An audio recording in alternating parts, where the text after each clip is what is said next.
आमा तपाईँका माइका घर आइयो हो र यही हो घर यही हो घर नि त कति राम्रो बनाउनु छ दाइले घर राम्रो बनाएर रहेछ मेरो घर राम्रो छ भराको घर माइजू हजुर भाउजू हजुर मलाई धेरै आउनु त नानी आए मेरो भदाले यत्रो घर बनाएछन् थाहा थिएन कहाँ थाहा थियो त मेरो भाउजू कहाँ माथि बस्नु न आमा भेट्न भएका ठिकै छु दिदी आमा माथि बस्नु त यहाँ कहाँ उही गाउँ सम्झने के जता ततै म त हैरान भइसक्यो हुन्छ सन्चै हुनुहुन्छ भाउजू सन्चै छु न हजुरलाई के छ हालखबर भान्जा भान्जी ठिकै छ ज्वाइँलाई सन्चै होला के अरे ज्वाइँ ठिकै हुनुहुन्छ अब केटाकेटी पनि ठिकै छन् कहाँबाट आयौ तिमी म पाहाडदेखि रुन्जाकोट। गुल्मी रुन्जाकोटदेखि ए मकै कतिको छन् मकै राम्रै छन् भाउजू राम्रै छन् आमा माइजूलाई पुर्याउनु दिनु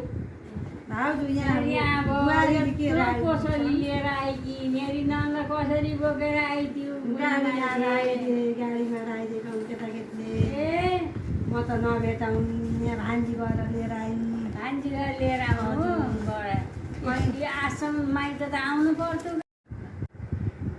भान्जीले यस्तो झुम्रिएर हाल्यो कि मेरी नन्दलाई तपाईकी नन्दले मान्न पर्यो रे बरै मलाई त मेरो आमा चिटिक्क पार्नु यस्तो झुम्री भएर कपाल फुले कि कति अचेत लाग्यो मलाई त मेरी नन्द मेरो भाउजूको कति अवश्य लाग्थ्यो नि मेरी नन्दको त मलाई यस्तो यस्तो हुँदा पनि भेट नभएको आश्रम आसन भेट आउन नसक्ने यता नजाने राम्रा नीति आउँदैछ भदैलाई पठाउँला गाडी लिएर गएर भदै लिएर आउँछन् पिर नमान्नुहोस् नरुनुहोस् यस्तै हो यत्रो पुरानो लिएर आइकी मेरो नन्दले भैँसी कति पाल्नु छ यस्तो बुढेसकालाई दुईटा पाले खान भाउजू म त केही गर्न सक्दिनँ नि त पकाइदिन्छु ए बुहारी ए बुहारीले हजुर। यत्रो पुरानी घोटेर दुःख पाएर राखिदेऊ बहिनी यो पुरानी केटाकेटी कत्रा भए ठुल्ठुलै भए भाइ बुहारी कता खान् भाइ बुहारी त्यहीँ छन् अफिस गहन् भाइ पनि अफिस गहन् घर म बुढी छु